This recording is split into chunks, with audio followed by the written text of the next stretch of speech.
आइए जानते हैं सिर्फ 10 मिनट में उत्तर प्रदेश और बिहार से जुड़ी खबरों को फटाफट अंदाज में। चुनाव से पहले बिहार में 40 आईएएस का तबादला, 17 जिलों के डीएम बदले, 5 प्रमंडल में नए कमिश्नर, त्यागराज बने पटना के नए डीएम।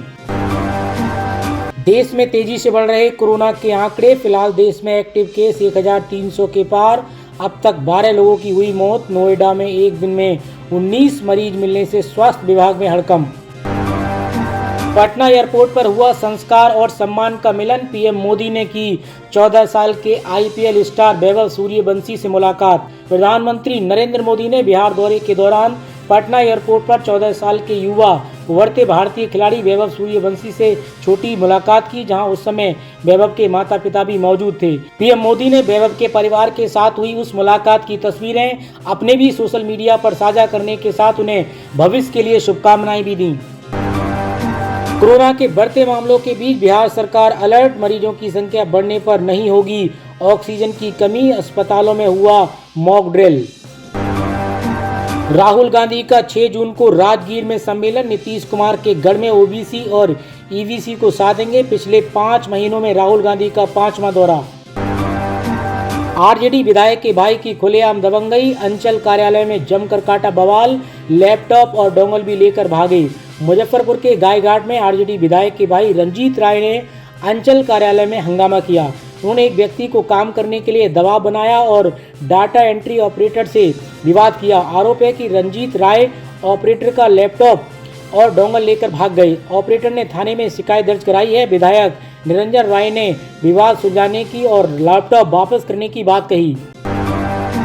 बिहार में चुनाव से पहले नीतीश कुमार का बड़ा दाव, अगड़ी जातियों के लिए बनाया विकास आयोग। बिहार के सीएम नीतीश कुमार ने अगड़ी जातियों के विकास के लिए राज्य में एक आयोग बनाने की घोषणा की है। इसे उच्च जाति आयोग का नाम दिया गया है। इस आयोग का अध्यक्ष बीजेपी नेता महान चंद्र प्रसाद सिंह को बनाया गया है। बिहार शरीफ में काम पर जा रहे युवक की गोली मारकर हत्या, इलाके में दहशत। बिहार शरीफ के नूरसराय में शुक्रवार को सुबह बाइक सवार बदमाशों ने 38 वर्षीय सिकंदर राम की गोली मारकर हत्या कर दी। मथुरापुर के पास हुई इस घटना में काम पर जा रहे सिकंदर को करीब 3 गोलियां मारी गईं। पुलिस के अनुसार मामला आपसी दुश्मनी का लग रहा है और जांच जारी है। केंद्र सरकार ने बिहार की अधोसंरचना को सुदृढ़ बनाने की दिशा में एक अहम फैसला लिया है। राज्य को कुल 367.94 करोड़ रुपए की परियोजना की राशि मंजूर की गई है, जिसके तहत 103 नए पुलों और 5 ग्रामीण सड़कों के निर्माण की स्वीकृति दी गई है। बिहार विधानसभा चुनाव को लेकर चिराग पासवान ने खोले पत्ते, कहा मेरे लड़ने से एनडीए को फायदा। लोकसभा सांसद और केंद्रीय मंत्री चिराग पासवान ने संकेत दिया है कि वो आगामी बिहार विधानसभा चुनाव लड़ सकते हैं। वैशाली के महुआ में उन्होंने साफ कहा कि अगर पार्टी चाहेगी तो वो चुनाव लड़ने को तैयार है। पार्टी इस पर मंथन और सर्वे कर रही है। चिराग पासवान ने कहा कि उनके चुनाव लड़ने से एलजेपी और एनडीए दोनों को राजनीतिक फायदा हो सकता है। बिहार में कोरोना के वायरस की रफ्तार बढ़ी, पटना में 7 नए केस मिले, डॉक्टर भी संक्रमित। बिहार में कोरोना वायरस के नए दौर का खतरा तेजी से बढ़ रहा है। पटना में बीते 24 घंटे के भीतर जूनियर डॉक्टर समेत 7 लोग कोरोना संक्रमित पाए गए हैं। इनमें से 3 लोग नालंदा मेडिकल कॉलेज अस्पताल में हुए जांच में संक्रमित पाए गए हैं, जबकि 2 निजी लैब में जांच के बाद कोरोना पॉजिटिव मिले हैं। सिविल सर्जन दफ्तर को भेजी गई रिपोर्ट से कोरोना पीड़ितों की संख्या में खुलासा हुआ है। बिहार विकलांग अधिकार मंच और डीएलयू ईस्ट ने मांग की है कि चुनाव आयोग दिव्यांगजनों के लिए बाधा मुक्त मतदाता केंद्रों का निर्माण कराए, मतदाता सूची में नाम जुड़वाने की व्यवस्था हो। बिहार विधानसभा चुनाव के मद्देनजर वर्चुअल बैठक की गई। सुगम मतदान मतपेटी में दिव्यांगजनों की भागीदारी देने की मांग की गई। बिहार चुनाव में एनडीए का सीधा मुकाबला इंडिया गठबंधन की सहयोगी पार्टियों से है। महागठबंधन में शामिल आरजेडी सबसे बड़ी पार्टी है। सीएम फेस को आगे कर चुनाव में उतरने पर अभी सहमति नहीं बनी है। इसी बीच निर्दलीय सांसद राजेश रंजन और पप्पू यादव ने बड़ा बयान दिया है। उन्होंने कहा कि इंडिया गठबंधन को चेहरा घोषित किए बिना बिहार चुनाव में उतरना चाहिए। दूसरी प्राण प्रतिष्ठा से पहले अयोध्या हाई अलर्ट पर, मंदिर परिसर में कमांडो का पहरा। भव्य राम मंदिर के राम दरबार समेत परकोटा स्थित राम मंदिर में आयोजित होने वाली प्राण प्रतिष्ठा के लिए पुलिस प्रशासन सुरक्षा और व्यवस्था का खाका तैयार करने में जुट गया है। पुलिस प्रशासन की कोशिश आमजन के साथ श्रद्धालुओं की सुविधा और सहूलियत को ध्यान में रखते हुए सुरक्षा व्यवस्था को लागू करने की है। उत्तर प्रदेश में फर्जी आधार कार्ड और मार्कशीट बनाने वाले गैंग का भंडाफोड़, हर महीने लाखों की कमाई। यूपी के बरेली में भोजीपुरा के एक गांव पदचौरा दोहरिया में जनसेवा केंद्र की आड़ में फर्जी आधार कार्ड, मार्कशीट और जाति समेत तमाम तरह के प्रमाण पत्र बनाने का धंधा चल रहा था। पुलिस और एसओजी की टीम ने 2 आरोपियों को गिरफ्तार कर मामले पर भंडाफोड़ कर दिया है और उन्हें जेल भेज दिया है।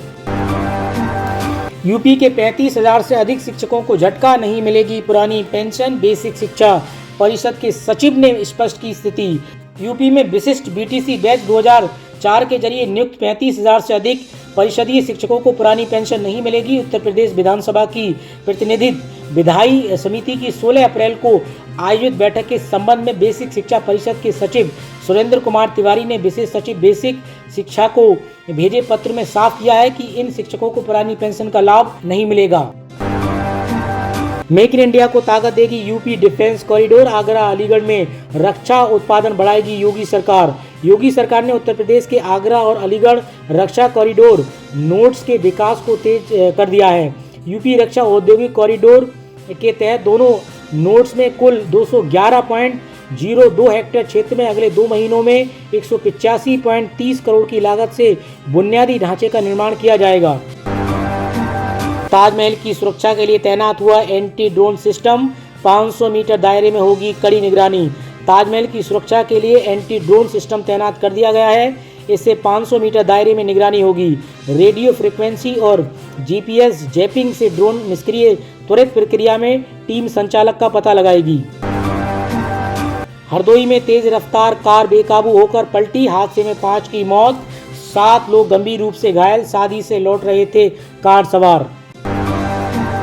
मौसम विभाग के मुताबिक अगले 3 दिन तक उत्तर राज्यों में तेज हवाओं के साथ हल्के से मध्य बारिश का अनुमान। वहीं अगले 10 दिनों में मानसून यूपी और दिल्ली में दस्तक दे सकता है। ताजमहल की सुरक्षा और मजबूत करने के लिए वहां एंटी ड्रोन सिस्टम लगाया गया है। ये सिस्टम 500 मीटर के अंदर उड़ने वाले ड्रोन को रोक सकता है। ये तकनीक रेडियो फ्रीक्वेंसी और जीपीएस सिग्नल को जाम करके काम करती है। उत्तर प्रदेश पुलिस कुछ सुरक्षा बलों में से है जो इस तरह की तकनीक का इस्तेमाल खास जगहों और वीआईपी सुरक्षा के लिए कर रही है।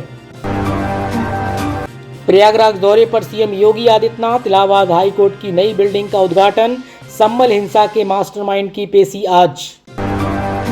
योगी सरकार ने रोक दिया था दरगाह पर लगने वाला मेला, अब बीजेपी नेता ने वहीं चढ़ाई चादर। उत्तर प्रदेश के बहराइच में जिस सालार महमूद गाजी को सीएम योगी आदित्यनाथ ने आक्रांता बताते हुए मेले पर रोक लगा दी थी, उसी की मजार पर जाकर शुक्रवार को बीजेपी अल्पसंख्यक मोर्चा के राष्ट्रीय अध्यक्ष जमाल सिद्दीकी ने चादर चढ़ाई।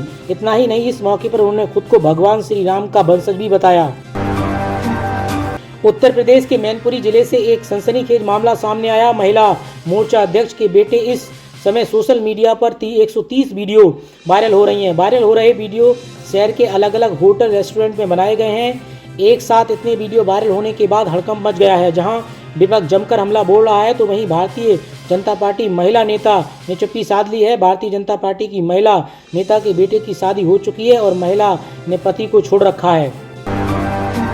उत्तर प्रदेश को नया पुलिस महानिदेशक डीजीपी मिल गया। 1991 बैच के सीनियर आईपीएस अधिकारी राजीव किशन यूपी के नए डीजीपी नियुक्त किए गए हैं। राजीव किशन यूपी कैडर के आईपीएस अधिकारी हैं। अभी वह यूपी पुलिस के डीजीपी पद पर तैनात हैं। राजीव किशन वर्तमान समय में डीजी विजिलेंस के रूप में सेवाएं दे रहे हैं। वह पुलिस भर्ती बोर्ड की जिम्मेदारी भी निभा रहे हैं।